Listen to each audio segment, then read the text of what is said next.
Welcome to the For the Love of the Game podcast with your hosts, Jefferson Belfort and Brian Hernandez. How are you doing today, Brian? Oh man, got done with the draft. It's a lot of crazy stuff happening, especially with. I mean, it's a sad time for like some New York basketball at the moment. Uh, but other than that, feeling pretty good, feeling pretty excited. How are you doing, Jeff? Feeling too great about basketball right now Yeah. on my personal team front, but I love the off seasons because it's all about hypotheticals, and you could go Yes. into a lot of hypotheticals that you could run with, and some of them, become their own thing, right? Yeah. But also frees up some time for me to go into diving into a few other things, like starting the new season of The Boys. Like that's been great. So Kudos to good. you with the help on me finding that. Yes. but Yes. Have you seen the newest but episode? I know this isn't basketball, but just real quick. I have not caught up fast enough yet. Got it. I'm 2 episodes in, so All right. definitely will. This today might be the day I catch up, though. All right. So just for you and for the listeners, I highly suggest catch up on the boys. Very good. The newest episode blew my mind. There's a lot of stuff online about it, but all right, let's get Saw a into that. spoiler on Twitter. Oh, you I saw saw a sport? spoiler on Oh, okay, Twitter. okay. That's what you But gotta I catch don't up care quick. about spoilers. I don't care about spoilers at all. Okay. It's not going to detract me Yeah, from yeah, watching. for But sure. our topics for today are going to be the draft recap, and then we'll go into once again. It seems like we are always having this conversation, but Kyrie and the impending free agency decision, and lastly, we will round it up with a weekly roundup. Brian, are you ready? Yes, I am very ready. Let's get into it. All right, perfect. All right, so in the 2022 draft, we had a lot of surprises, a lot of a lot of interesting moments. But just like in every draft, there's winners and losers. And Brian, can you start with one of your first winners, clear winners of this draft? Yes. Yes, clear winners. I I guess I have to say it like it's pretty clear to me. The biggest winner is probably the Pistons right now because you look at it, you especially if you look at like last year, you get Cade. Cade looks legit. He's the real deal. And then this year, you get a really solid running mate and potentially could be one of the best players coming out of this draft and Jaden Ivey and him falling to five, which I really like that you called that last week in our mock draft. But that he'd be available at five. They draft him, and then after that, not only just that would have been enough just to be a winner in my opinion. They went ahead and traded for Jalen Duran, and now you got a really solid center in there as well. Of course, they still have Isaiah Stewart and all that, but really just getting a lot of really solid talent around Cade. Now you have Jaden Ivey, who seems to really want to be there. There's all the pictures with like his mother and father holding their jerseys when they played in Detroit and all that. It's really nice to see. But what do you think of the Pistons, and then who do you got next? Yeah, no, I love that piece. That was definitely one of my winners Yeah. of the draft as well. They were clear winners in my mind. For them not to be in the top three and still pull together the talent that they were able to pull in that early part of the draft was outstanding in my mind. There was a lot of people that thought that they were going to trade back out of that five to go to seven and Yeah. potentially go a different route. They ultimately didn't do that. They were also able to amass a pick in getting a guy that I was pretty high on and I thought was a top 10 prospect in Jalen Duran. Um, I love the two picks. They really bolster what the Pistons really need at this moment, and a nice running mate for Cade, and then a guy that arguably, in my mind, can do the same job that they were rumored of looking for in a guy in Aiden, and they're Yep. going to pay more than less than half, way more Yeah. than less than half of what they would have been paying to get Aiton on that team. And it may be too early to say it, but I think that in my mind, he might pan out a lot better than Aiton in the long run. In Yep. my mind, putting those pieces together, still Jalen Durant doesn't take away from them allowing some time to work on players like Marvin Bagley and see if he could get a second chance in his career. So, like, I think they've constructed a really good young nucleus around Cade for him to develop, for the team to get better, and for them to ultimately start making noise in the future. It's really like surprising and all right, it's really cool to see how fast the Pistons were able to do this rebuild. Because right now, I feel like the Pistons are probably in one of the best spots in just having young talent, especially blanking on his name right now, but they're small forward. He has generally like a patch of like different color hair. Oh, Uh, Sadiq Bey Yes, so was the you, next they pick. have they have Sadiq Bey as well. They have all these young guys. They traded for Marvin Bagley Jr. Like they have a ton of really nice young talent. And just thinking about a couple years ago, you have like nothing. You have old Blake Griffin. You have Derrick Rose on your team, and now you kind of just completely transform that into probably one of the most promising young cores in the league. So very excited to see what can happen for the Pistons. Do you want Great. to? So you said, all right. So we both have Pistons as our first pick. My second pick is the OKC Thunder because if you really look at it, OKC, I feel like every draft they kind of win just because they have so many picks and that they're able to like maneuver and do some really cool stuff. So they get Chet Holmgren, the guy that they wanted, at number two. He's there the entire time. Very lucky. I'm excited to see like a you have Chet Holmgren there as maybe your power forward. You have Poku as your small forward or something, and you just have those two giant guys out there, and you still have Shea, you still have Josh Giddey. Man, that OKC is something else. But not only that, they traded for the Knicks pick, and they traded three future first round picks. But it was actually probably one of their like some of their worst first round picks that they had because they were just heavily protected. And when you have they had such a giant treasure stash of first round picks that you can just kind of throw them away and like still get great talent and consolidate those picks. So they get a really great prospect in Usman Jang and all that. You draft probably one of my favorite players in this draft in Jalen Williams. Well, Jalen with the E because they drafted two Jalen Williams, but the Jalen Williams of like he's measured really well in the draft combine.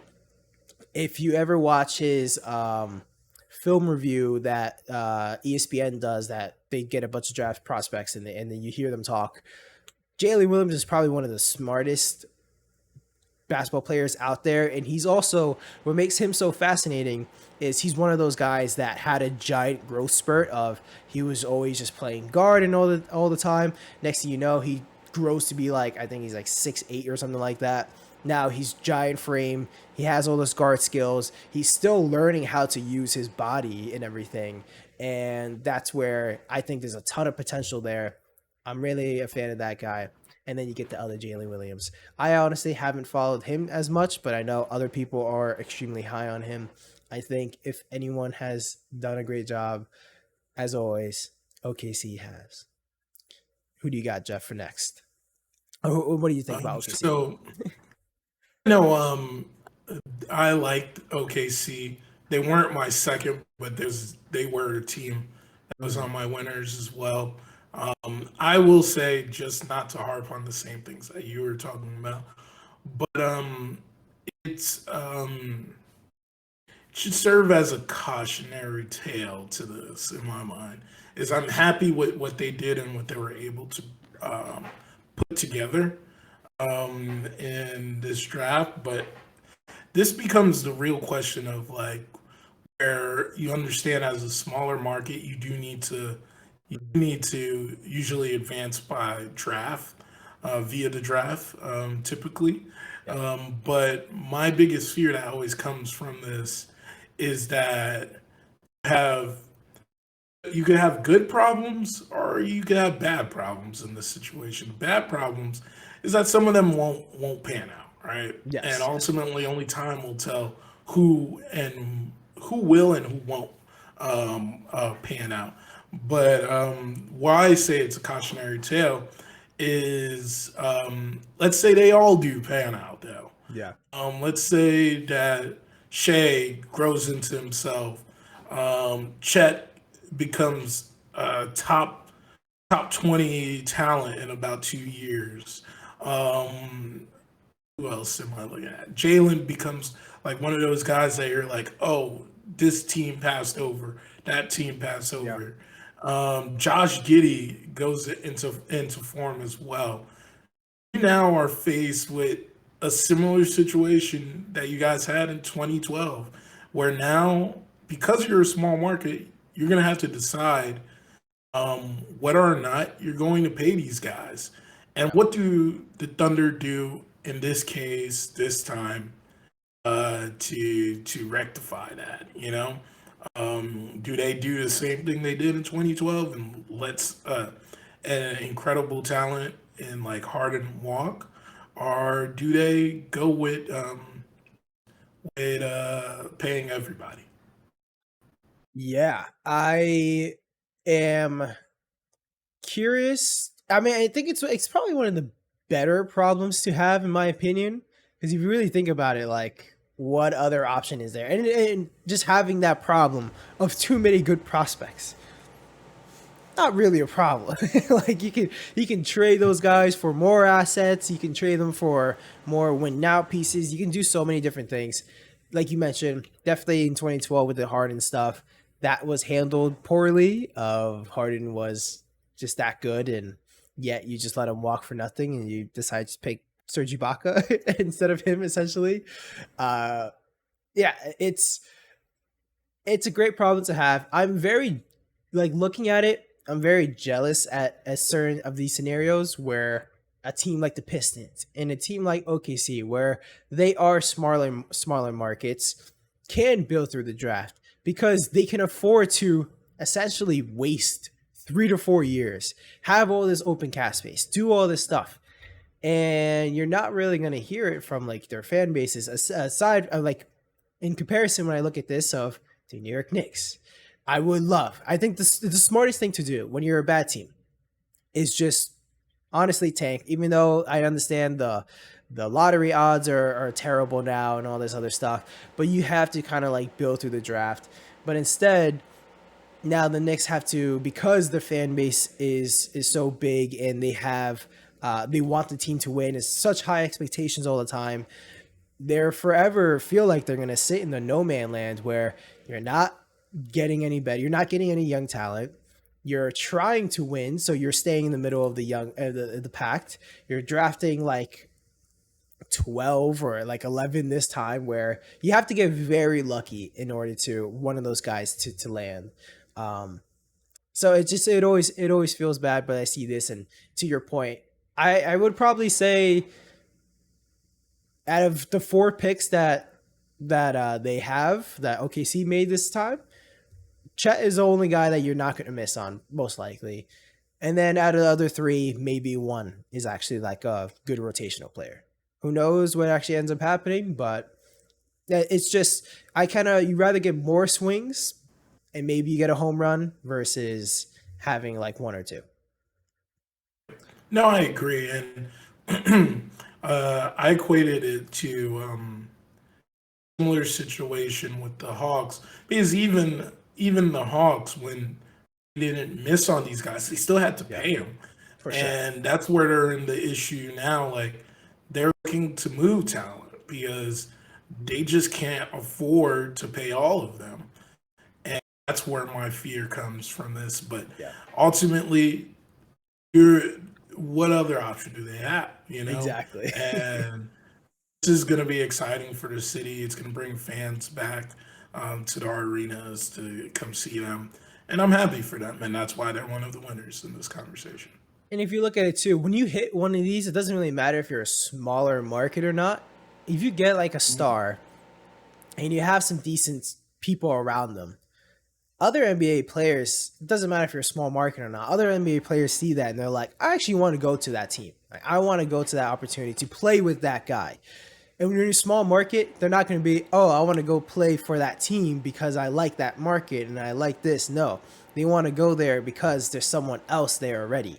So that's where if you kind of have to go this route where you draft these guys and you hope one of them lands, and when you're in the top three, like you get a top at least even two pick right now, which at Holmgren, there's a very high likelihood that you get nice some nice talent there. So we'll see. All right, so my second winner of the draft is none other than the Houston Rockets. The Houston Rockets were able to pile on their who I thought should have been presumably the top pick of the draft in getting Jabari Smith was very, very important for Mm-hmm. them in their development. I think it's right after you let a guy like Christian Wood move on to go to another organization, getting someone like Jabari Smith that I know that it may not be right away. I still think in my mind, and I said this in our mock, is that I think that Paulo is the guy that like right away figures it out and it all clicks. Yep. But I think that they made a lot of good decisions in their draft this year, bringing in Ty Ty Washington Jr. That Mm-hmm. that is potential steal territory, and then Asen as well being added, and then just rounding up those three guys and putting them on a team that's already talented in what they have in Shengun being uh, one of their talents they got last year. You got and why am I blinking on his name? But he was the second pick. Chet Um, Holmgren.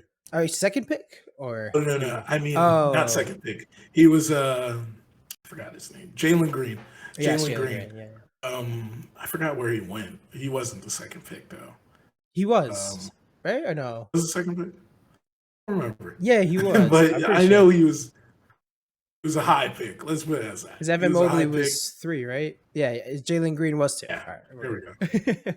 Yeah, perfect. So yeah, you already have a talented Yeah. nucleus, and having those guys, and then I know he's a wild card, but KPJ is still one of those guys that Mm-hmm. control his temper. He is a talented guy and deserves a spot in this league. And you know, rounding that up with these draft picks makes them look even more formidable. And sadly, very sadly, they are about to have a haul of picks coming soon, where ultimately Kevin Durant stays may not be as valuable as they would think it would be, right? Yeah. But if all hell breaks loose, we're looking at the Celtics trade 2.0, Yeah. and the Rockets are going to have a good time going finals in 2030 off of those Nets picks that they got. So Yeah, it's that's exactly what you said of it's scary. It could get to territories of the Celtics 2.0, and then if you it's you just don't want to be in that scenario. That is worst case scenario. I mean, it's great for the Rockets, and you know it's kind of funny. I remember we always talked about how uh, they really got nothing out of the James Harden trade and all that, and they got fleeced. Especially, I mean, they handled the whole Victor Oladipo thing very poorly, and like, yeah, I thought it was a disaster. Maybe could age better than we initially thought. We'll see. Is there protections? Or I know there's a lot of pick swaps. Is there protections on any of those? It's so ultimately that's why I say Yeah. if Katie is still a fixture on the Nets, is none of these picks go past his current contract. Yeah. Right? I think the latest one is 2027 or 2028 maybe. But 2027 I think was what I last saw. So if they're able to keep the nucleus that the Nets are able to keep the nucleus that they have, KD is going to at least be a playoff team. And ultimately, if the Rockets go to where we think they are, those pick swaps aren't going to matter that much. I Yeah. believe there's two straight up picks that do have protections, and then there's three pick swaps, right? Yeah. So, like I said, it's very contingent to what do the Nets have in the future. Yes. And at the moment looks really bad. And like you said, when we first saw the trade, it didn't look that bad because we were thinking of the likelihood was not that we were going to see potentially two out of the three guys leave the team. Yeah. So the blunder is ultimately on team management rather than it not really panning out the way that it was supposed to pan out. Because For I think sure. you have those three guys, if you have them for 5 years, there's no way you miss the playoffs, Yeah. And if you now ultimately go into a phase where you have none of them and you just have Ben Simmons, I think there is a very strong chance you could miss the playoffs, you know? Yeah. Nah. Definitely so. I mean, it's kind of like when you said they're not going to be unless Ben Simmons is like not playing or injured or anything else. When you have Ben Simmons on your team, like that pick isn't going to be top five in my opinion.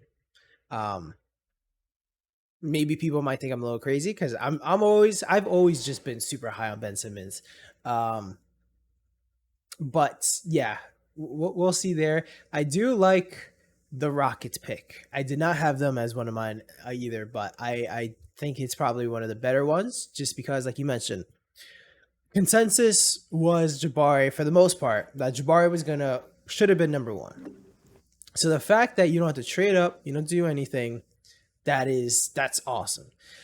The only thing is, at least I know there's a bunch of reports saying that the Rockets really wanted Paolo. Like that was the guy that they wanted and everything. So yeah, you strike out there, but the rest of the picks that they had, like you mentioned of Tari Eason and Wendell Moore, at least from I didn't really follow much else other than like outside of the maybe top 16 or whatever. Like outside the top 16, I didn't follow as much as closely as I did in previous years, just because the Knicks weren't really there and all that. But every single time I would listen to like a podcast or just anyone that is very into the NBA draft, Tari Eason, Wendell Moore, those guys were like gigantic names. And then even for someone like a Ty Washington, of you look these Kentucky guards, they generally always underperform in college and then overperform in the NBA. You look at guys like, especially Tyrese Maxey. You look at Emmanuel Quickly. Like you look at a lot of these guys, especially. I mean, you look at other Kentucky guards like Devin Booker and all that. I mean, Ty's not going to be that, but he fits kind of very similarly in that role as like Emmanuel Quickly, as a all those guys, and they all went around in the 20s. So to get him in the 29, I think is really nice. I think he can be a lot better in the NBA, and especially I know Ty Washington had like I think it was an ankle injury that he was playing through in college, and then his numbers dipped like crazy, which hurt his draft stock.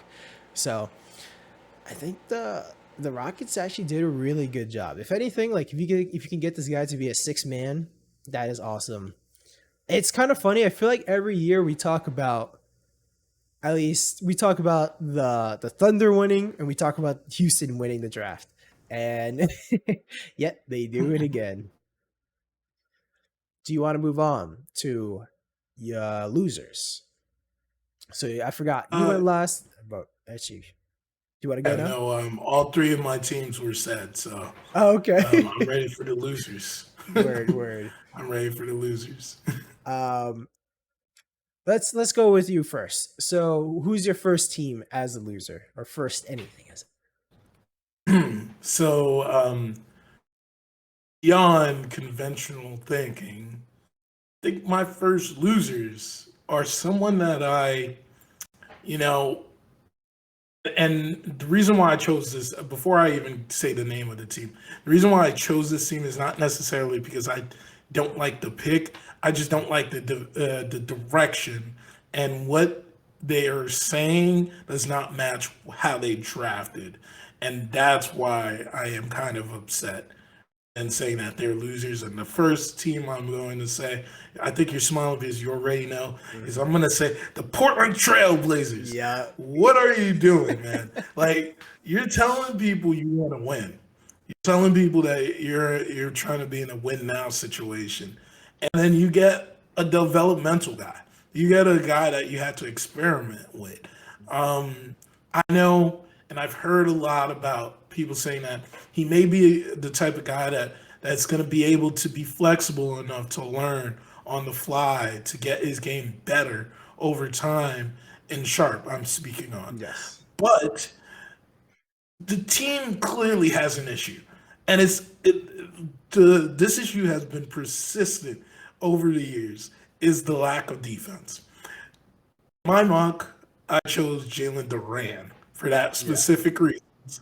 Unless if the Blazers are putting together a package where they're gonna get Aiton, I don't understand why you go with a guy you need to experiment with and figure out how it's gonna work out to potentially be your first pick in this draft. And that just it was a true like head scratcher because of that for me. I 1000% agree. I mean, it's for every reason that you said. They're talking about we're winning now. We need pieces around Dame. They're even thinking about trading this pick in order to support more win now talent around Dame. And then you get Shaden Sharp, who's probably the biggest question mark, probably the biggest guy that's gonna need time, because if you think about it, he didn't play any college ball. He hasn't played basketball in like a year and a half or something like that. It's very surprising. Now, from what I hear all the time, Shaden Sharp is looking pretty amazing in just his draft workouts. Now I feel like kind of almost like a lot of people look amazing in draft workouts and all that stuff, but they say he looks fantastic. I want to see how he develops in actual games and how how it translates into actual games.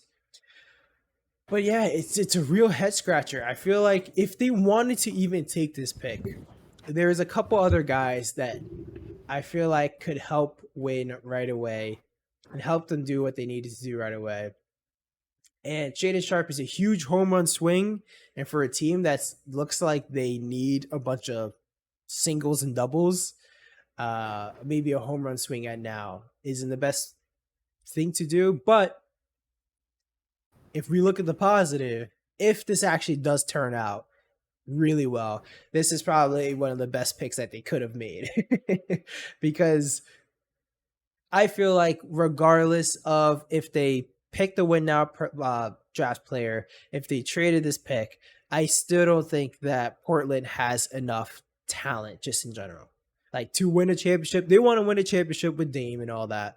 I don't think they have enough talent in general. So if this hits, maybe you got something there. If it hits, but you're going off of Yeah. a contingent of if when you're Yeah. saying you want to win now, it does not line up Yeah. with your ideology, you know? And my biggest issue, back to what I was saying about Jalen, that pick was the perfect person at that time for them, was that um, the facts are that you could have traded Nurkic, could have signed and trade Nurkic and got something back that would have been a little bit more ready now to play and less hypothetical of what you're going to get and what you're going to get in Sharp. And then doesn't solve the issue because the game, as Kevin Durant tweeted during the draft, is it's a wings league now, man. Yeah. And you now have potentially three players that are going to be on the court that are under 6'5", and saying under 6'5" is being like generous to them, and I don't know how it's gonna pan out. It just seems like they're doing the same stuff. Nothing really changes with this team. They're, like I said in the past, a joke of an organization. They are the incompetent version of the Nuggets. That's what I said in the past, and I'll say it again. Is that Yeah. there's just something wrong with this team. Yeah, I mean, I understand they have some like new like ownership and all that other stuff, and new people just leading the team. So I feel like I have some hope there. I feel like they're doing actually I don't even know. I was gonna say that I feel like they're doing some good things, but not really. Like even with the whole like trading Robert Covington and all those guys and all that, and not really getting a ton back. Trading CJ, not getting a ton back. You getting Josh Hart back, who did look pretty good, but just if you look at pure value, it's probably not the best. Um, yeah, it's very confusing, very head scratching. Portland, I hope this gamble works out for you all. Um, my next team are my first losers. You might actually disagree. So I'm gonna say it's the Kings. I kind of feel like it's a similar situation where they're also a team that doesn't feel like they have enough talent to win, but they're saying we are gonna win now. We want to make the playoffs. We want to win a championship. We want to do all this. Great. And they talk about trading some of these assets, and it felt like the John Collins kind of stuff was on the table and all that. I feel like that could have been more helpful than like a player like Keegan Murray, and maybe not even, I don't know, just because of one, I'm actually a big fan of Keegan Murray. I think he's going to be very good in the NBA. Um, but when you're saying you want to win now, for a rookie to help you to win now is generally not super likely to happen. Um, the whole like you have Sabonis, Keegan Murray's more of a power forward. It's kind of strange that all right now you got a power forward, mix him with another power forward. Even John Collins and stuff like he's a power forward too. It's very interesting. I understand they kind of want to move Sabonis to center at the same time, but like I'm not even a big fan of that. There's just too much going on. The organization, I feel like they could have done more with this pick. I understand they didn't, especially with Jaden Ivey even being there. A lot of teams want to do some trades. I feel like there's an opportunity to get a lot more assets, pick up another, maybe a good young player, do all this other stuff. But I feel like this is probably one of the not the best routes that they could have gone. I even would have been fine if they took like a Jaden Ivey, and especially I know someone like Jonathan Wasserman, who follows the NBA draft very heavily. One of his biggest points is if you look at if you ask any scout, who would you rather have, Jaden Ivey or Keegan Murray? Every single one of them would have said Jaden Ivey. No one had Keegan Murray over Jaden Ivey, and yet they're the ones that picked them. And then they just don't have a really a good draft history So this is where it just makes me weary. I don't know. I'm not the biggest fan of it in general. Oh, Brian, you took the words out of my mouth. They were definitely one of my losers as well. Okay. Um, my issue that I had with them is very similar to yours, is that they had an opportunity in debunking a few things that was being said about them, and ultimately um, going with talent over Yeah. listening to the fear of wanting to be in that system or something. Because ultimately, they don't have a choice. They gotta have to go there. What are they Yeah. gonna do? Go back to college? Most of these guys will bluff that, but most Yeah. of them are not gonna do that. Jaden Ivey might be the one guy that was probably suited the best to do it because both of his parents were professional athletes. Yeah. But granted, I still think that it was a moment where you could have just made the right decision for yourself and realized that, hey,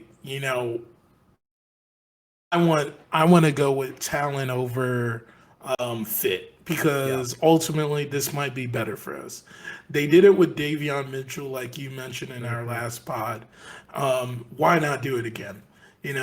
But I even mocked it because I knew that there was already Yeah. issues where he didn't want it to be he didn't want it to be a part of the Kings team, that I would pick up Murray in that fourth spot. So Yeah. it's not like they didn't do what I thought they were gonna do. It's more of like you gotta have the cojones to just do something different, Yeah. and they chose not to. And ultimately, gonna be another one of those picks we're gonna look back at and say they were right there and they just didn't do it. Yeah, I know. It's uh it's crazy. I'm really curious as to what all the offers that they had, cuz they even had offers from, like, apparently if they have offers from Indiana, you could have just traded. I'm sure if they traded back, maybe Keegan Murray would have been there at 6. Like they could have done more. They could have gotten a lot of other stuff. I even would have been cool if them even taking Benedict Mathurin and all that stuff. Like, I don't know. It's I feel like they had an opportunity to do a lot more to help their future, but instead they did a safe option, I guess you could say. And yeah, I'm not the biggest fan of the number 4 safe option, or a safe option with the number 4 pick. Do you And want to move on what to your makes next? it even Yeah, yeah, I was gonna say what makes it even more interesting is that those other guys that I thought could have been more talented and Keegan in that moment, if you were mhm, not going to go, if you were not going to go down the Jaden Ivy route, but mhm. ultimately we saw how they went and we're not too happy with it. But Yeah. actually, that's all it for me and losers. Those were Okay, my only two losers. cool. So I will say so. I have, for losers, not a complete losers yet, but I will put for the say Knicks. I know, like the I New knew York he was going to Knicks, say. like it's it's a I feel like it's a bad look of just in general for the Knicks to, one, yet the team just needs a lot of talent. Number 11 was probably honestly just like one of the worst situations to be in, because I personally feel like when I looked at the draft, the top 10 guys, any of them I actually would have been really cool with.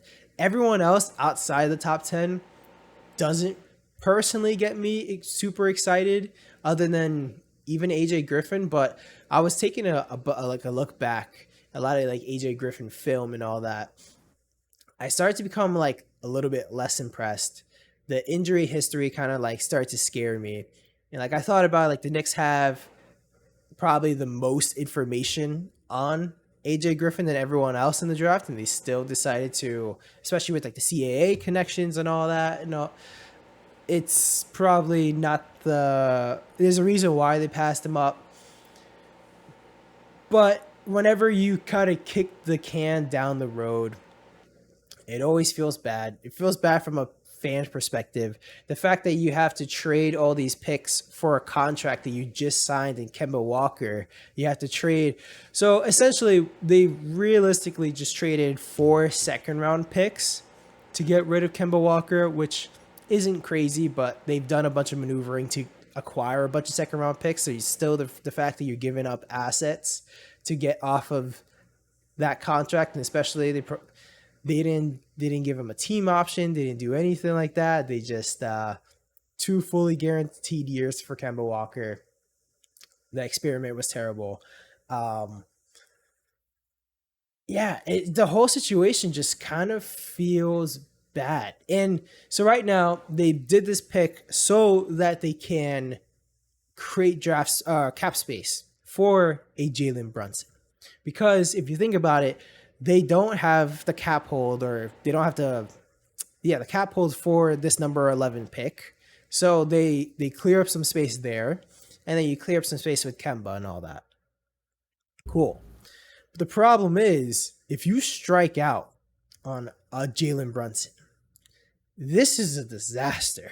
This is not good at all. It's the same thing of when the Kevin Durant and Kyrie situation, where you trade all these things. They traded Porzingis when at the time his value was still pretty high, and what you get back is you traded Tim Hardaway Jr., you traded Trey Burke, whose value was still a little bit at least decent.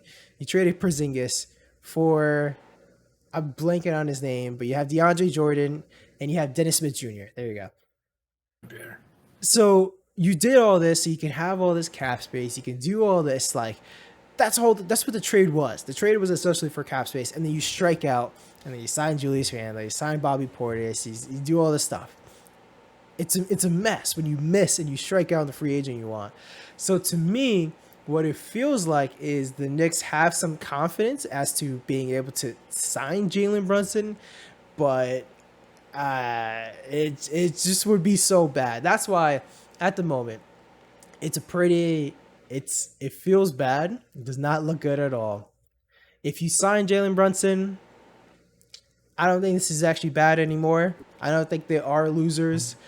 But yeah, before I go any further, Jeff, what do you think?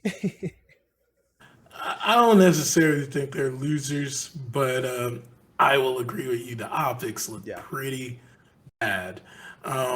Stephen A. Smith, and usually I don't agree with a lot of things that Stephen A. Smith said, but when he was lining out these things, it was just hilarious to hear, because this is the truth, is that Yeah. it kind of, they always tell you, shouldn't have to, if you had to work so hard to get a girl, might not be the girl for you, right?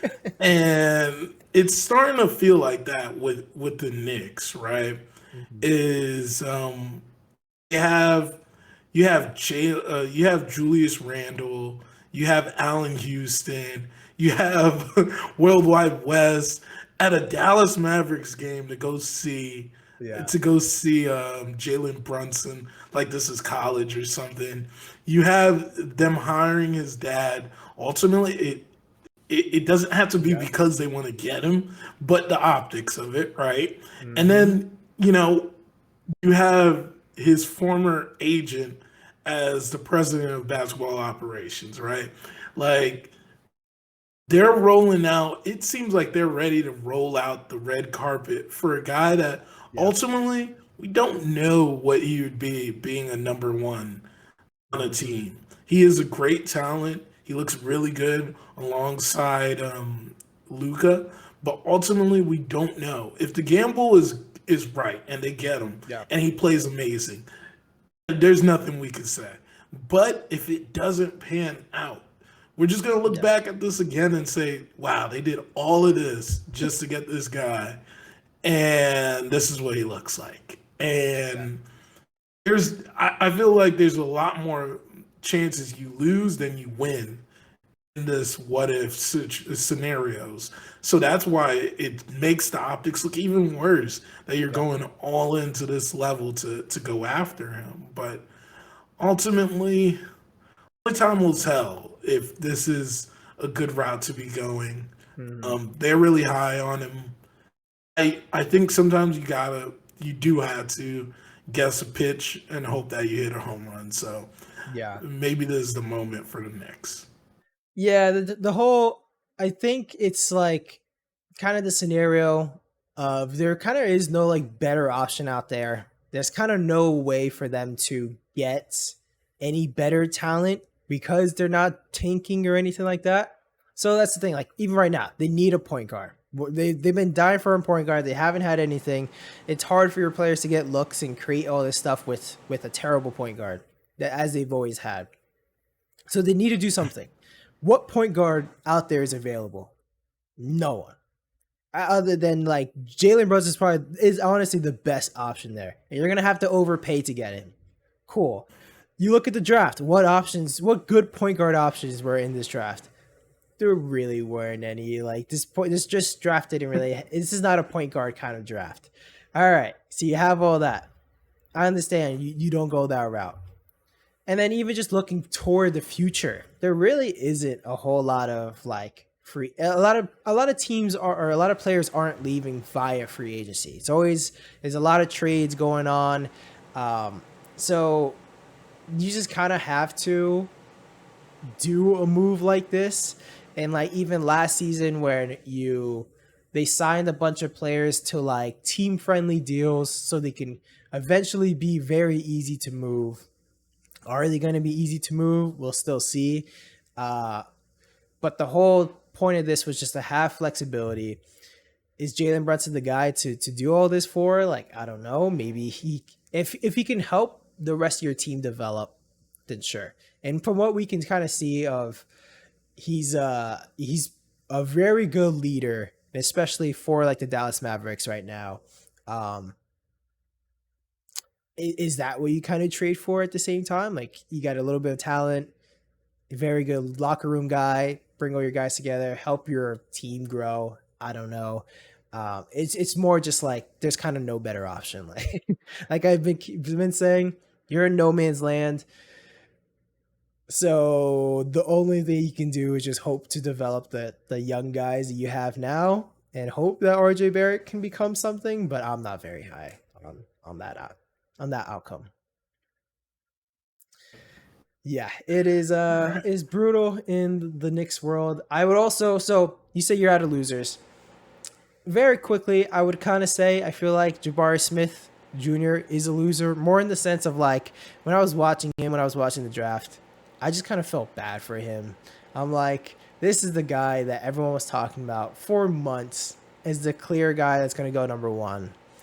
And then last minute, the day before, you get a sports books, the betting odds are flipping like crazy, and now Paolo's the clear favorite on all books, and then they switch it back and all this, and definitely seems like people kind of knew this was gonna happen. You get Stephen A. Smith interviewing Jabari Smith and literally asking him like, why do you think you're going to be the number one pick? Why you should be the number one pick? I see pictures afterwards of one, Jabari just kind of was like looking sad, at least to me, when I was looking at when he was in the green room, just kind of chilling, waiting to get his name called. There's pictures of Paolo being bombarded by media people, and then you have Jabari Smith just standing on his phone by himself, no one talking to him. Like, I just kind of feel like that's like a feel bad moment and all that. It'll be a very good like motivational moment if he ends up becoming way better than Paolo and all that. But yeah, that's where I'm kind of like Jabari is slightly a loser, and I think there's a lot of talk of like he really wanted to go to Orlando and all that, and there's a lot of there's so many reports of all that stuff, and now he has to go to Houston. So That's the first. I know, right? I've heard. I know, I know, to Orlando, but yeah, very interesting. Oh my god. Very interesting. I I hear you on that. I think this is going to be fuel for him.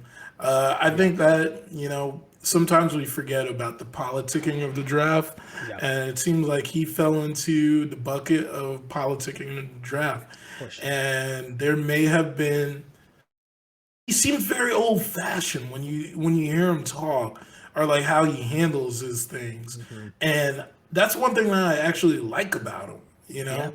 And I would think that a team would love that too. But it seems that Paulo probably won them in those pre-draft interviews of like just being the more flashier guy, the guy Hmm. that is going to bring that buzz. And that's why Orlando did that, because Orlando definitely needs something like that, right? For sure. Granted, but ultimately, I think this is the ultimate fuel he needed, and I think I might have to revisit my who I think is going to be Rookie of the Year conversation later on Word. in the months, because I think that's going to fire him up, and Yeah. it's going to be kind of like what with Scotty Barnes, like Hmm. because there was a lot of talk around Scotty Barnes too when he was drafted of like Yeah. why was he picked that number four, and that fueled him. And look at what type of season he had. I think he just has a perfect mindset to develop and become a great player. You spoke of when he spoke to Stephen A. Smith. You saw how he carries his moments in his career, and like how fortunate he feels about those moments. Think about it too.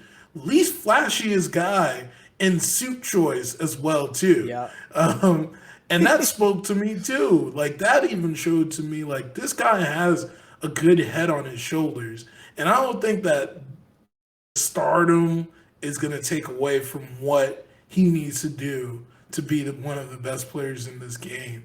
And I'm expecting big things. I became a bigger fan of him because of how it played Yeah. out, and I am rooting for him to become amazing in this league.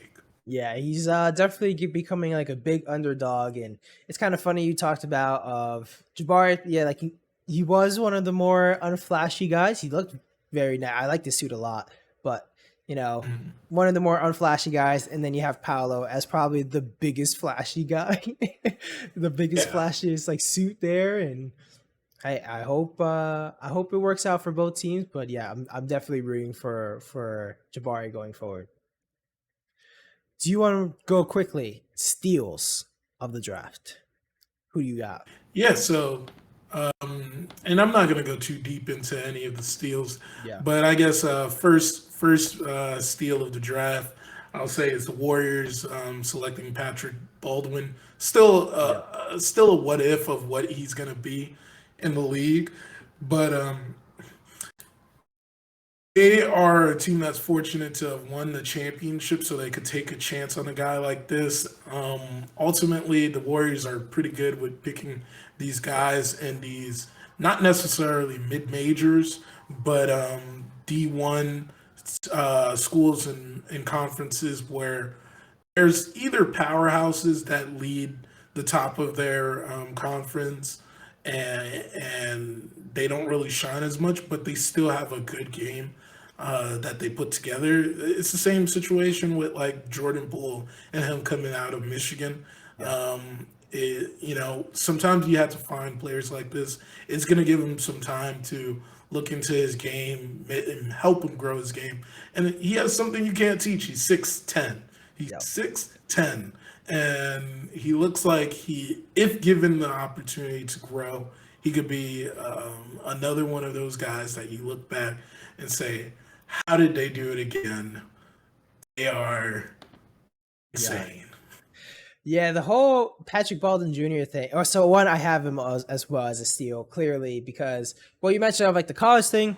It's kind of funny. The reason why he went to that college, I believe, is because like his father was like his coach, or like the coach there, and all that. So he was one of the best high school prospects coming out. He's probably like a top 5 high school prospect, and the next thing you know, he goes to the school. The school gives him essentially no help because he's playing with a bunch of, sad to say, but bums around him, and uh, he has to do everything himself, and he doesn't translate as well. So he struggles there. And the worst situation, which is kind of similar to like a Shaden Sharp, is you don't want to ask too much out of this guy. Like this guy, They asked too much of him, didn't perform.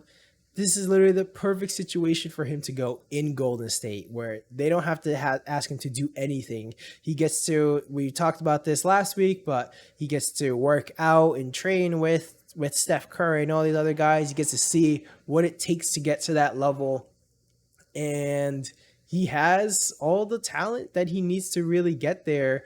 Now he just has to put it together, but he doesn't have to be rushed in putting it together. I think that's a great pick. Um, this guy, I talked a little bit down about him earlier, but I still think this is a very good pick for Atlanta at 16 with AJ Griffin. Um, Even though I talked about all the injury stuff, I think this is like perfect. This is actually a great value. This is steal value because this is a guy that was gonna go top 10 at least. Next thing you know, he starts dropping a bit.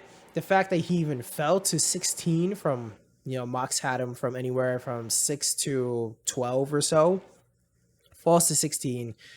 I mean, Atlanta, I feel like they always just kind of have 3-point shooters, and you don't. AJ Griffin's a guy you don't want to ask too much of him. So now you had a guy that almost shot 50% from three in college. You just have him sitting in the corner. You have Trae Young, who's one of the best passers in the league. It feels like a match made in heaven. I like that one a lot. Do you have anyone else as a steal? Yes. Name mentioned earlier in this pod, and I think it's a good time to bring him back up. It is Jalen Durant. Ooh, My man got pushed back. yeah, And, I don't know why I didn't put this team as a loser because ultimately I still think, and we mock this and we have the conversation around this, is that I still think that Jalen Duran is a better prospect in my mind than Mark Williams. So for you to have an yeah. opportunity to have this guy twice and you chose not to choose him is baffling to me.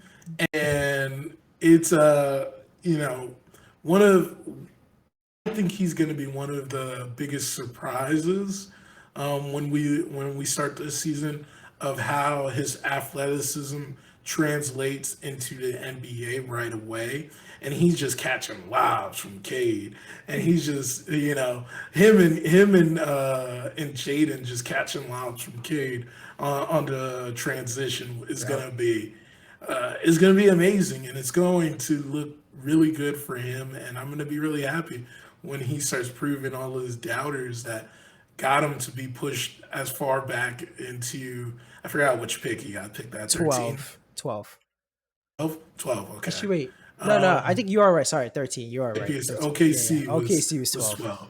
OKC. Yeah, you're right. You're Yeah, right. in my mind, he was clearly a top 10 guy, Yep. very, very close to scratching top five. But, uh, we'll see. We'll see what happens. But I like him as one of the steals. Definitely for the value, like you're saying, where he's getting projected at least top 10 to get him at 13. And the fact that the Pistons didn't even own that pick. And then now they're able to get him and they didn't really have to give up too much or anything. I think it's awesome. My last guy that I had was Jaden Hardy from the Mavs at number 37. Definitely could. I didn't think he was a lottery prospect, but I think he was. I think his fair value was like around the 20s or so. This guy, one of the best prospects coming out of high school, like a Patrick Baldwin Jr., like Shaden Sharp, went to the G League Ignite, struggled for a bit, probably one of the best shot creators there. Always, it's kind of funny, like his comparisons were very similar to Jalen Green, who went number 2 last year, but just maybe not as athletic, but really good ball handler, shot creator. Go to the Mavs at 37. That is pretty awesome value. Do you have to ask a whole lot out of him right away? Not really, because you have Luca there. I am interested to see of Jaden Hardy, where he strives is when he has the ball in his hand. Luca is gonna be the one with the ball in his hand. So I imagine Jaden Hardy is just gonna be, maybe he can pick it up from the bench. He could be that 6-man kind of guy. I would like to see that from him. I think that'd be nice. Who do you got? Do you have anyone else? That's it for me. Nice. Well, I think I feel pretty good about the draft. It was pretty fun. definitely it was exciting for moments as a Knicks fan when like you have Shams and Woj reporting different things, if Jalen Duran is going to go to the Knicks or not, and this and that, and oh wait, the Knicks are not done yet. They're still in play for Jaden Ivey and all this other stuff, and things were going crazy, and then nothing happened, but it was at least entertaining. There's clearly something that they were considering because of that picture with Spike. Like I Yeah, remember him yeah, standing up and seeing Spike in the background too. And I'm like, yeah, someone on the Knicks definitely told yeah. Spike that they're going after him. And like notice how he did not take any pictures with anyone else. Like True. it really felt like Yeah. that's what they were setting up for. He thought it was gonna happen, and then it Mhm. ultimately just didn't happen, you know? And I think Jaden Ivey even thought that it was gonna happen, Yeah. you know? But he's not upset with where he is. He's happy. He has deep Yep. ties with the city, which makes it even better. Yes. So we'll see. We'll see how this pans out for them. It is really funny that you say that. Spike Lee definitely did not take any pictures with anyone else and all that. It's there, at least from all the reports and people that are close to the team, definitely say the Knicks made a very hard push for him, but ultimately did not work out at the end. But let's move on to our last main topic for the day. It's the Kyrie situation. Jeff, as a subject matter expert and everything, I'm gonna hand it over to you. I'm a very I want to get your thoughts. There's a lot that's happened in the last couple of days, especially during the draft day. Like it's all this news coming out, so a lot to handle. What do you think about the whole situation, or do you want to lay it out for everyone? All right. So before I even lay it out, I'm gonna say last thing we've heard from Woj is that this negotiation is getting acrimonious. Yeah, In short, meaning that it's getting really angry and bitter, the conversations. So that just that just tells you everything you need to know about what's going on here. So um since I would say it was in April the Nets got swept by the yeah, Celtics. Late in April, the Nets get swept by the Celtics, and after that game where they got swept, Kyrie was asked if he's it's like foreshadowing, like he did with the Celtics, if he wanted to be still with the Nets, and he's like, I can't leave my boy seven. Like I'm yeah. here. Like if they want to have me here or something like Hmm. that of that nature. Obviously, jokes was thrown at that moment where I saw individuals saying, "Oh, I know he gone now," since he said that. And try to brush that off. One of our good friends and friends of the pod, Eric Richter, started to drop the rumbles of word from Bill Simmons on the Ringers Yeah. podcast, on his show on the Ringers channel, our station or whatever, are backed by Yeah. the Ringer, however you want to put it, right? Um, he owns the Ringer too, actually, right? So Yes, I believe so. whatever, whatever. So he goes on to say that there's a realistic way that the Lakers get in on the game of getting Kyrie Irving. And it triggered me. I'm not gonna lie, it triggered me because first, um, I will say Bill Simmons is not a very impartial guy with his speak on Kyrie Irving. So when he started to drop these rumblings, it did not feel like it was a guy that was trying to remain impartial. It Mhm. seemed like a still bitter, even though you're in the finals, bitter Celtics fan that was saying these things, right? Um, a lot of conversations went on, but we go into this month, and now we're waiting. and we're still awaiting who, if Kyrie is going to pick up his option Mhm. or drop this option, his player option, right? And the conversation started about a week or two ago, where Kyrie getting to weigh out his options. And Nets decided that they're going to stay firm in their belief that they're building a culture and you got to stick by it. We're going to stick by that culture again that brought us to having guys like Kyrie and Katie. Go on to start hear rumblings even further beyond that, and now Kyrie, due to these conversations he's having, is weighing out the options of leaving, and from there, circus begins.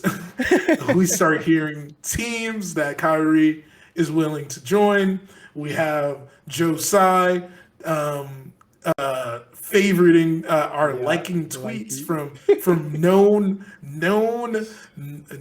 Nets so to speak supporters, but by the Nets community they are not.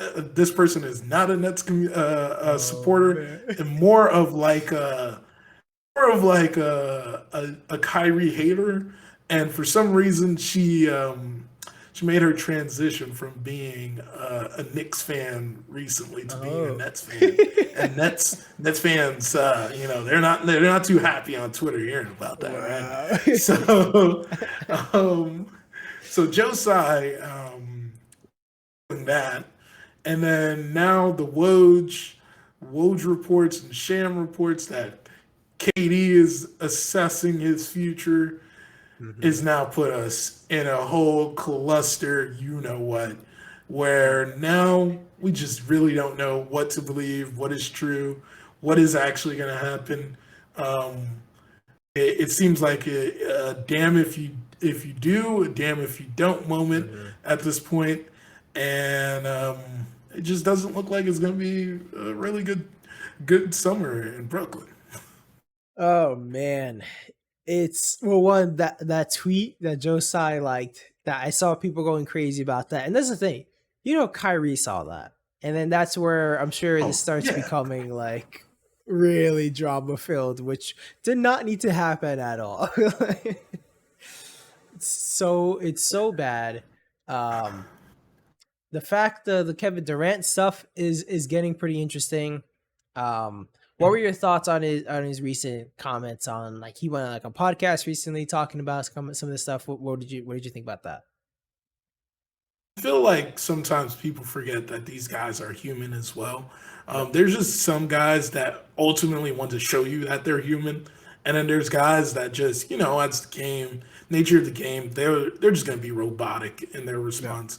But clearly, Katie and Kyrie are not one of those guys that are gonna be robotic in their responses, Hmm. and they're gonna give you some raw, like how they feel at the moment. They may not tell you everything, but they'll tell you enough for you to understand how they're feeling about certain things. And I'm not gonna say I ultimately feel a lot better because I listened to Katie's podcast, Hmm. but it was confirming and reaffirming to show that Katie Katie is very well in tune with understanding this is his decision. It's not my job to come in the room and storm the door open and go like, you better give him that money. Like, like I'm going to use every power that I have to make sure you give him that money. Like that's not Katie's job. Yeah. But ultimately, any human understands there is repercussions to the consequence. There's consequences and repercussions to the things that you do. You Yep. choosing not to give him that money ultimately will mean that Katie could very well decide, you know what, I think it's time to go because we had three, not two, one, but three great players in Yeah. the last 8 months. And we're looking at a situation where we're going to be left with one. And, and the reason why you want to stick by your guns is for principles. Like, this is not the time to show your principles. Like, in my mind, there is a difference between the Nets, and I think that ultimately it could be handled like this. There is a way where the Nets can say, by us offering you this contract, we're expecting you, Kyrie, to have a complete 180 in your personality because it's not acceptable some of the things that Yeah. Kyrie's doing, right? But you had to make that clear. But you try to decide, well, something that I know is going to piss off any player to offer them is what we're going to offer him, and try to persuade him to sign it. We're not in the NFL where it is common to have partially guaranteed contracts. It's almost unprecedented Yeah. to give someone a partially guaranteed contract. And that's the issue where it comes to is it's disrespect now that he's feeling rather than Yeah. him feeling like, oh, like these guys don't want me. It's just I feel disrespected. And it's a true feeling for him to have. Granted, like I said, he has done things that deserves to speak up for or had to speak up to close doors to them about how he's going to change that. You can even have him lay out a plan to explain to you guys of how he's going to make changes with that. Have KD be present so he has accountability for it. And then you could go with giving him the contract. But you deciding that I am going to preemptively say it's about culture now. It's about getting the right guys for us, and ultimately, that's how the chips are going to lie. Is not the right look, and this is where I always come back to it with the arguments that I've had about this. Is that ultimately you're not just pissing off Kyrie Irving, you're pissing off every star player that ever considers to want to be a Brooklyn Net. Because now they know that you guys will flip flop. They know that even if I'm not able to give you ultimately everything that was expected in a contract, which it's a stipulation that always could happen. You could have Yeah. a guy like John Wall. John Wall's played less games than Kyrie. And he's doing it the right way. But ultimately, John Wall's not going to get a partially guaranteed contract. Yeah. He's going to, once his player option is up, he's going to get a contract. If he proves this year he's still able to play at the level that he's able to play at, right? So that's where it comes back to you gotta allow there is a leap of faith you have to take with this. And you've already tied yourself to this guy.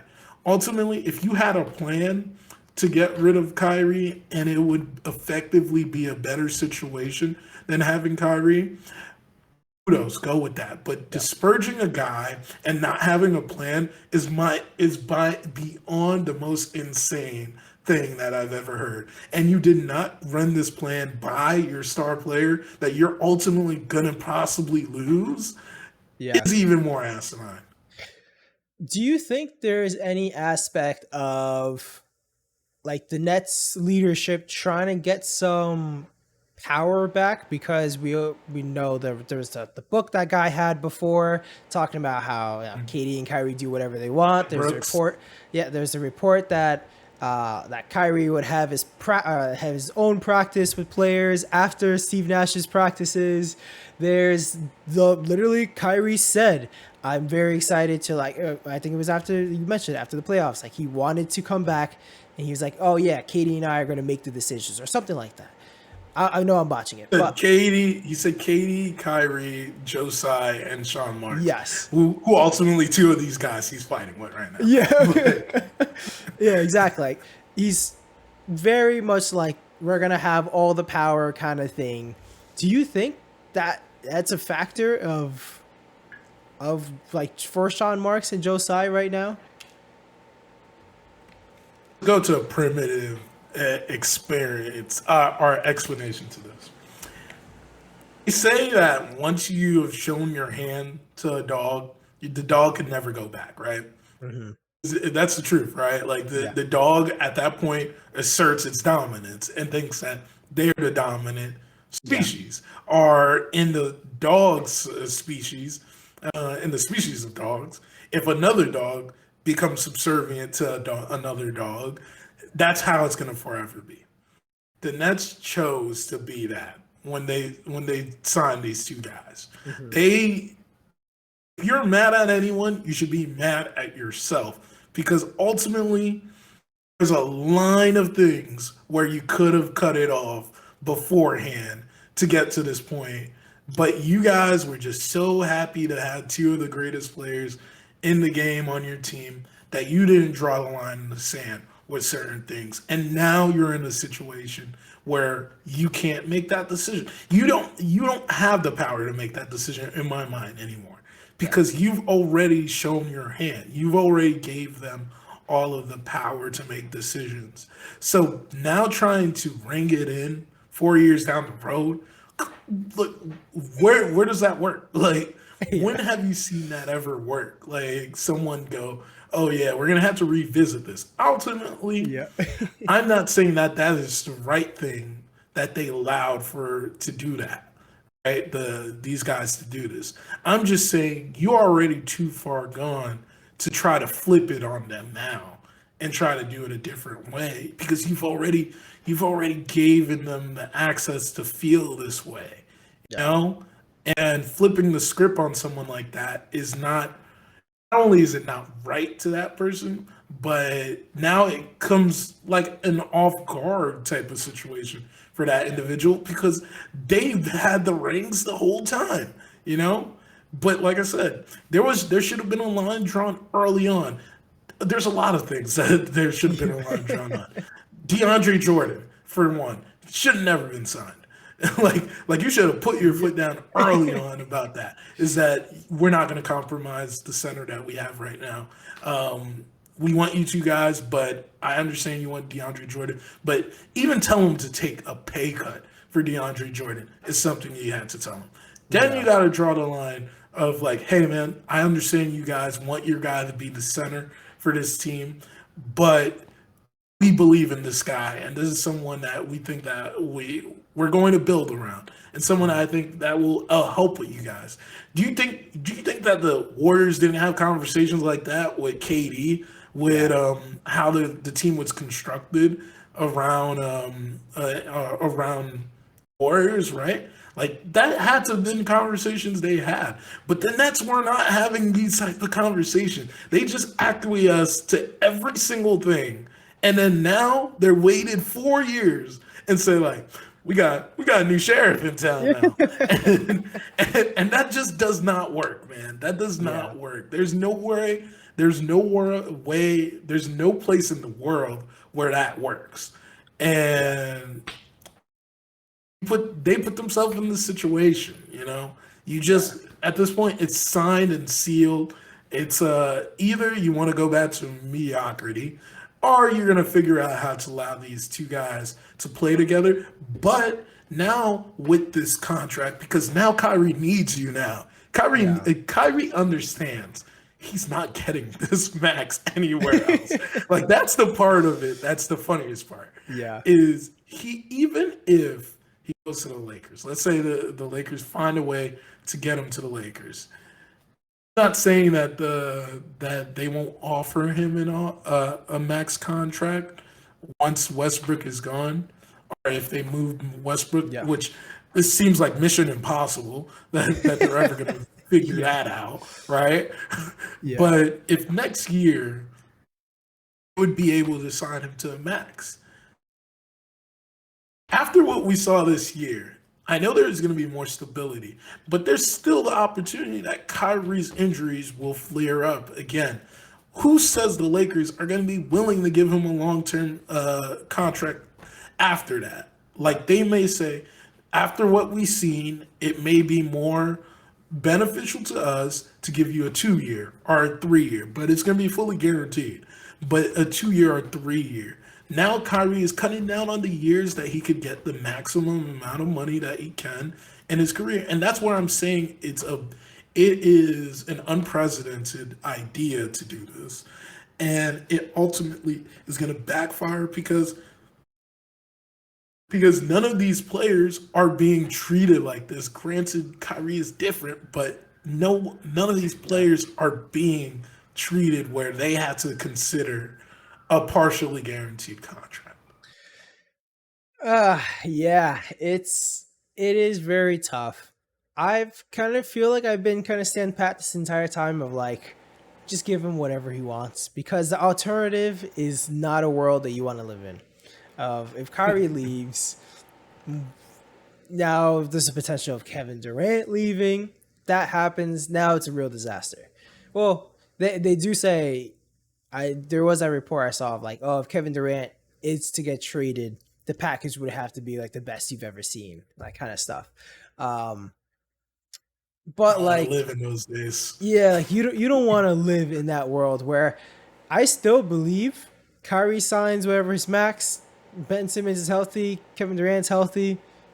That's a championship caliber team. Versus now you start losing this and this and that. Now it's like now you're drifting in the wrong direction. So there kind of feels like there's no real alternative. Kyrie's just kind of a problem to trade on himself, just by himself, just because of his personality and everything and his history. Mhm. Um, so I don't really see like anywhere else you can go. Like, so that's where it's so fascinating that there's the leadership like we don't want to give you this money, and but there feels like there's no better option. That's where I think a part of this is like the Nets trying to bluff and say, Yeah, well, you're either gonna take this partial, or you're gonna have to take the $6 million from the Lakers yeah, because realistically, you're not getting what you think you're gonna get anywhere else, right? yeah. And I'm trying to pull up the his wish list right now. And Oh, I remember ultimately the funniest thing about like when Kyrie gave the wish list to Cavs in 2017, yeah. I think the Celtics was actually one of the teams on the list. It And the Cavs was just said, you know what, we're going where we get the most value. You know what I mean? for sure. And ultimately, the Nets have to listen to what Kyrie says. If Yeah. he ultimately says, I want to be traded, you want to opt in, you're gonna opt in, then we Yeah. decide where we're gonna send you. Is a real thing the Nets could do, but ultimately it may not play well doing that because other star players will see that. Yeah. But let's realistically look at all of these teams. It's the Lakers, it's the Clippers, it's the Knicks, it's the Heat, it's the Mavs, and it's the 76ers. First, I'll tell you this is that Woj already earlier before we started the Yeah. podcast already discounted the Mavs out of this, right? It's the Clippers, So Mavs, and 76ers are out. all That's out, the right? yeah, those are all out. Clippers, Mavs, Yeah, who else? 76ers, Mavs, and Clippers. So 76ers, Clippers, and Mavs. Okay, so the Lakers, the Knicks, and I'm sorry to say this, Brian, No. the Knicks, and is that it? Miami Heat? Miami Miami Heat. Heat. That's the other one. Okay. There's no real way where the Heat are actually considering this. The Heat, the guys always talking about Heat culture Yeah. this, Heat culture that. You're not picking up a guy like Kyrie after what he's done the last 2 years and say like he's gonna fit into the Heat culture. Yeah. Like like any of the things, the antics that he's done over the last 3 years will not be tolerated even an inch at Riley. And Yeah. honestly, I don't even know if Kyrie could even survive a year, like being with Pat Riley at the helm, because Yeah. ultimately he even put LeBron in his place. So think about what he would do to Yeah. to Kyrie, you know. Yeah. So then we go on to the Knicks. That's not happening. We could just skip. That's not happening. One thing I will say is what makes it funny that he chose the Knicks is that less than a year ago, Yeah. he was actually making fun of the Knicks, That's what's so and weird. like that's where it's like, okay, you're realistically, this is a leverage play right here. Like when you 100%. throw a team like this, right? Yep. Then Lakers. Oh Mhm. my God, man. How many times have we had to sit here and listen to all of these trade rumors of the Lakers? Lakers can't just be a team that figures it out, like figures Yep. out how to grow talent and put pieces together. We literally watched the Lakers just put guys together the last 15 years. Yep. And it hasn't worked. Like it really hasn't worked. Like besides them winning their championship in '09 and 10, realistically, and now we're heading into 13 years. They have not had putting players together work for them, right? It worked like I said, in the beginning of that 15-year span when they brought in Paul Gasol and they brought in, you know, I don't know who else they really brought in, but Paul Gasol was the biggest draw Yeah. that they brought in, right? And that helped them win a championship. Like, I'm happy that happened for them. But they were at the end of a different era of basketball where the Lakers were able to strong arm a lot of players. If you look back at history, at a lot of players of like NBA history, is the funniest thing is people always come at LeBron for what he did, but the Lakers are just the team version of Yeah. what LeBron is. Is like they've strong armed teams to do what they want to do. They've told players to tell other teams they're not going there. Like, it's that doesn't work anymore. Like that's not working in the league anymore. And Yeah. they're sadly having to face that now. And that's why they look like what they look like now. The Mhm. Yes, the luster of being in the purple and gold is kind of still there, and it's kind of still there just because LeBron's there right now. Yep. But ultimately, no one's just like, oh, Lakers is such an attractive situation to be in, because then you would be actually seeing people you would think would be valuable to LeBron going to there right now. Like Yeah. Westbrook at the end of his career is there. Anthony Davis that can't stay healthy is there. Yeah. Like, come on, man. Like it's just what are you going to trade to someone? And that person goes like, seems like fair value. I'm Yep. taking this. Like, it doesn't seem like there's an option for that with the Lakers. So every one of the teams he's put together all seem like a ruse, all feel like smoke and mirrors, and he's just waiting for them to budge and ultimately just give him his contract. Yep. That's I think this entire time, well, at least as of like a week ago, when all this stuff was blowing up, every reporter, every like top person I was listening to would always talk about the Nets situation and Kyrie and all this, but they always end up being like, yeah, but the most likely chances they're gonna sign. Like Kyrie's gonna sign. That's that. Kyrie's gonna stay. But we want to talk about this because it's for fun. And then over just I guess like the draft day, what was it, Wednesday and Thursday? So Wednesday, the day before the draft, and the draft day. That's when things started to blow up, and there's the Shams reports, and at least it's kind of funny. More like most recently, I don't know if you've noticed this too. Of like, I feel like a lot of times Shams is kind of wrong.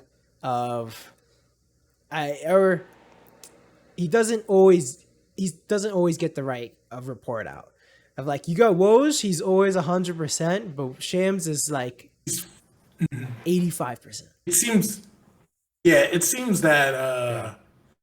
it could be because of youth, but it seems that Shams is not as much of a fact checker Yeah. as will be. And, Twitter is all predicated off as soon as possible, get me the information, Yep. you know? And that's where ultimately we've seen in other sports where Adam Schefter is a guy that's like that wants to Yep. be the first one to get it out. And because of that, he's had some colossal moments where he's looked really bad, right? Yeah. And that's how I see a little bit more of Shams. But Shams, this is why we've known this for years now, is that Shams has great relationships with the player side of things and agent Yes. side of things. So what you're hearing, and this is why it was, you took everything with a grain of salt. What you're hearing from him Yeah. is that it feels like leverage plays, but obviously how far it has gotten obviously shows that it's gotten intense. But Yeah. honestly, we're both in sales, so Yeah. Yeah. there's one thing they tell you in like negotiation courses is that the best negotiation is one where you feel that nobody actually won. And ultimately, I think that's the point we're going to be at because Kyrie wants 5 years. He wants his max. Yeah. The Nets want to give him a contract where he's not fully guaranteed and he has to take incentives. I think the middle ground is a 3 or 4 years. If it's a 3 years, give him a fourth year for a player option. And if it's a 4 year, give him a solid 4 years and give him full guaranteed is Yeah. what's going to be the compromise. Because to tie it, to align it with what KD has left on his contracts and go from there.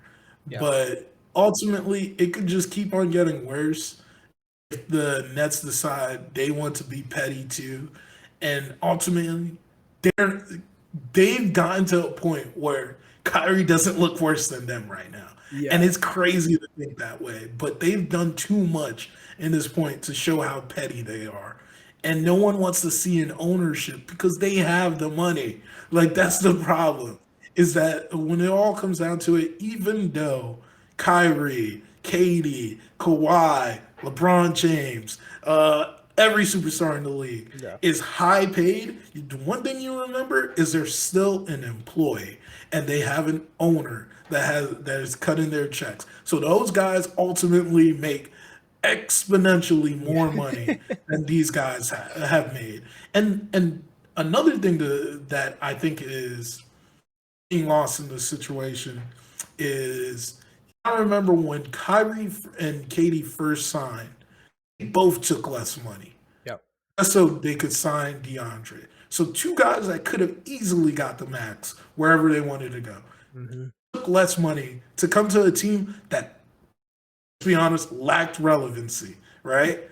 And brought relevancy to the team. And what did that do? That increased ticket sales, that increased jersey sales, it increased their evaluation as a team. Yeah. They're now one of the top four valuable teams in the league, and they don't have a chip. They don't have a chip. Like remember that they do not have Yeah. an NBA championship, and they're one of the top four valuated teams in the league. So they have to figure this out because you are ultimately saying goodbye to dollars, to fans, to the ability to attract talent if you go down this route. Yeah. And I don't care whatever culture you have that you wanna have to withstand because it's not gonna withstand anything if you lose any of these guys. So, end of the day, if you're Sean Marks right now, what are you doing? Well, come free agency. Oh, man to man. I think it's not even on the phone. It's not phone. It's not a conference call. I'm going up to Kyrie's house, and I'm like, Kyrie, straight up. There's been moments in these last 3 years that have been really difficult. You made it very difficult for us to do our jobs here, and you know that, and I know you know that, right? Um, there was a reason why we chose you. There was a reason why you had interest in being here, right? Ultimately, what it comes down to is you may not ever have a talent like you again, right? We might not be able to attract a talent like you ever again. But you also have to understand the powers that be in this situation is that you gotta respect something in this. And we're a team. We're not gonna do this on our own. Ultimately, we had your back. when you decided you didn't want to take that vaccine, and it kind of bit us. I think that we could have very well been the guys that was holding the Larry O'Brien at the end of his season, but because of the drama of this, we we are where we are right now, and that's not to put down anything that you did in this last year, but I think what I'm going to do is once again put my faith in you. This time, I'm expecting for you to be accountable for that. You have to show it to me. You have to show it to Joe. Every single day you come into this arena, you come into this practice arena, practice court. Every time you guys, Katie, as in you and Katie, come here, you show us that you want to be here because ultimately it doesn't seem like that the way how things go by. So let this contract be your word to me, and no one else out of here has to know this. You, me, is that this is your promise. You're a man of your word. You say that you're a man of your word. You say that you stick by your word, right? So when you sign this contract right now, that is a man that stick his bond. His word is his bond on this line right here. And it don't need to go out in the media. It don't need you don't need to hear it from anyone else. But you and me, I will know the real you from that moment. And that's how I'll leave it. That's my Wow. that's There you my go. award winning moment Yo, right there. You know? for real, yo, this should be a movie right now. That was touching. That was really good. Well, we got what, a couple more days till free agency. It's the 24 or 29th it starts, is it? I believe. So, Yeah, no, the 29th is the last day for his oh, deadline for the yes, opt-in. I that's think the true. 30th is the last day before Yes. the moratorium starts. You are definitely correct. Yeah, I am very excited. We shall see what happens. I guess by the next time we do this podcast, maybe we might have a resolution to all this. So, be very fun.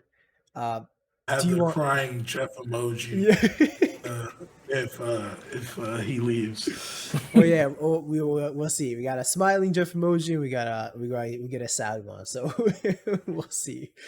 Do you want to move on? Oh, All right, we good. yes, I am ready to move on. Yeah. All right. Let's do a weekly roundup real quick. Let's.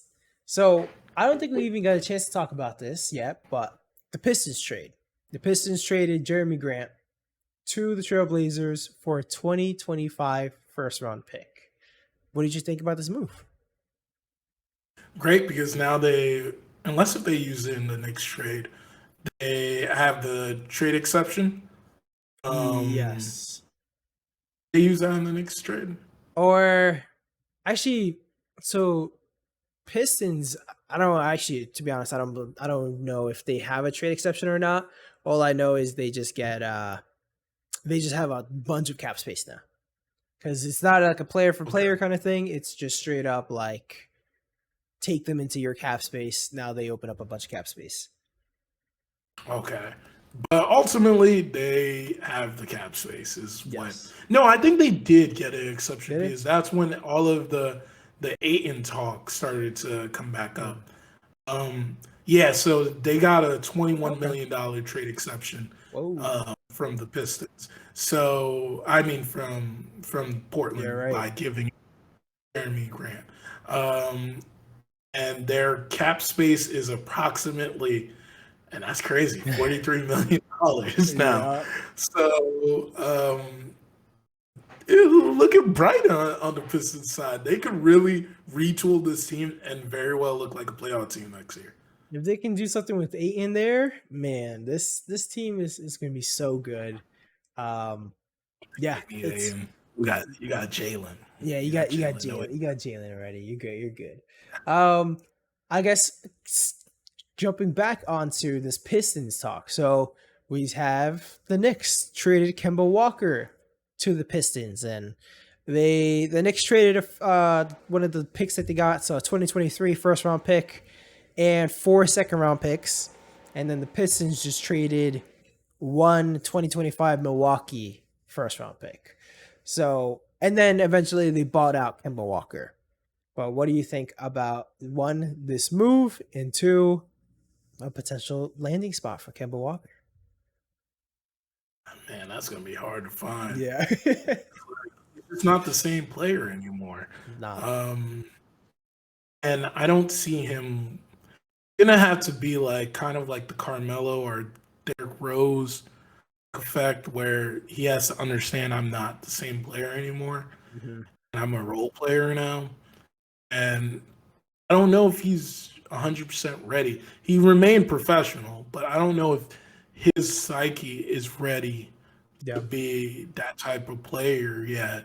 So I think he may take some time away from the game or reevaluate his game before he's signed anywhere. Obviously, look at it. He hasn't even type of player like that. Typically, if he hits the open market even this quick, is there's already rumblings. I hear what, what it's quite as a mouse. like there's Yeah. nothing being said about him right now, and it's really sad. It's really sad to see a guy that could regress this quickly. Yeah, it's he did not look good at all last year. I guess a potential landing spot for him, at least the one that I thought was the Hornets, because the Charlotte Hornets, jumping on to the next news piece. So they hired Kenny Atkinson. Kenny Atkinson said, "Nah, never mind. I want to go winning championships as an assistant coach for the Drunk that Warriors." champagne. Yeah. Sipping that champagne, it was too good. It's It's too like good. I can't let this go. Exactly. Exactly. So the Hornets were left in a sticky situation.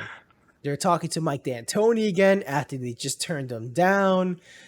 And instead, they decided to go with an old head coach, actually, of the Charlotte Hornets, in Steve Clifford. Jeff, what do you think about this hire? Think about how bad it had to be, Mike D'Antoni, to get two chances and not get the job. But ultimately, you know what I think? They handle that terribly, right? Atkinson will never. I'm sorry to say it, but he Yeah. might just be. Well, this guy in the NFL did get a job after he did this. He reneged on an Yeah. opportunity. He's a head coach now, but it might bite him.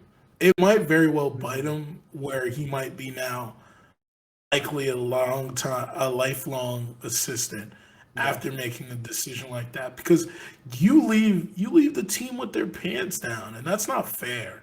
Because they had to openly show like a list of people that they were Yeah. interviewing, and these people had to sit there, go through the interviewing process, and then lose it and watch you get it, and then you just like, nah. How's that person supposed to feel? You can't re-interview that team, and that's where the Hornets look bad in that situation. Going back to Mike D'Antoni Yeah. like a wounded dog, uh, kind of like I think that he turned him down after that. To be Most likely. honest, but it's still the optics is gonna look bad on Mike D'Antoni that he even had the meeting with Yeah. them a second time, you know. But yeah, it's really bad. It's a bad look. And then to go back to Steve Clifford, I really don't think that was a good decision. He had Yeah. some good years. I don't really like it. Yeah, it's a weird sticky situation. The Kenny Atkinson thing definitely did the team dirty. Um, I think I was seeing a bunch of reports people were talking about of when Kenny Atkinson was first getting the job with the Nets as the head coach. Of he really didn't. Maybe you could tell me differently. Apparently, he didn't really want to take it. Of he wanted to stay an assistant coach because he loved it, and then apparently his wife was like had to talk him up into it, and then he did extremely well and all that. So it's kind of a similar thing of well, maybe he does just kind of want to stay as an assistant coach, but it is very dirty, especially since like he was they were in the middle of the playoffs when he accepted that job, so he knew there's a very good chance that the Warriors could have won a championship, and yet he still was like, he took the job, and then now he backed out. Brian, I don't ever go against the taste of that bubbly, man. I know. Once you taste that bubbly, don't ever underestimate that bubbly, man. You taste that bubbly, it's a different mindset after that. He's like, oh, sip, and then he's like, I might have to rethink this. Yeah. Definitely. I that might be the case. Lastly, so we had Bradley Beal, I think like a couple weeks ago, talking about how he's made his decision on what he's going to do in free agency, but he wasn't going to share it with anybody else. And then recently, there's a quote of him saying that his biggest fear is that I walk away from the game without giving myself a chance to win. That's the end of the quote. So, Jeff, with that news of him having his decision made and then him making this or saying this quote right here, do you think Bradley Beal leaves? Is this an actual thing that's going to happen? July 1st, 3 p.m. Eastern Time, Bradley Beal resigns with the Wizards. That's what we're going to see, man. I don't even know why we talk about this. This guy is like, this is his moment in the sun. You know what I mean? Yeah. Like, moment in the sun. Unless I've said it too, I think that he's ultimately a better fit with the Heat over Donovan Mitchell in my mind, of like, at least expecting this guy to be hungry. But knowing what he's done in the past, and he's done the same 1-2 step, it really feels like he's about to do the same thing again, man. I agree. I would be surprised if he actually leaves, even after all this. Yeah. Yeah, Bradley Beal is an interesting guy. I hope he actually does leave, because I would like to see him on a good team and potentially even win a championship, similar to a Dame situation. But it looks like Dame isn't going anywhere, and maybe Bradley Beal is going to be in the same boat. Those loyalty babies over there. Oh yeah, for real, which is cool to see. But yeah, I don't know. We'll see. Not cool to win. Yeah, exactly. For sure. Well, that's actually all I got for today for the weekly roundup. We had so many rumors before the draft. I was gonna bring them up. I was hoping that we have a bunch of trades and all that. Nothing ended up happening. So maybe that's more information we can have for another episode. Jeff, do you have anything you want to say before we close it up? I can't wait for the dust to settle, for us to have that conversation with our good friend and friend of the pod, Eric Richter. Yes. About what will happen ultimately in this situation. Please stay tuned, guys. It's gonna be a great episode, that episode. Yeah. Who knows how I'm gonna feel by then? Might be wanting to like just retire as a Nets fan. Or maybe I'll be a little bit more happy about being a Nets fan. We'll see. The coming days will tell us all of the answers we need to know. Yeah, there's a lot of big news, man. It's one, I have to say, I do appreciate the speech you gave. If you're Sean Marks, I thought that was really good. And I'm sure Marks, you better hear that. Yeah, right. That's the way you get a guy to sign, man. Jeff just gave you the script right here. You're good. Just use it. Just now. Taking notes. Exactly. All right, man. Well, no, this is another good one. For all the listeners, let us know what you thought. Give us a like, a subscribe to everything. Follow it on all your podcasts. And this has been episode 34.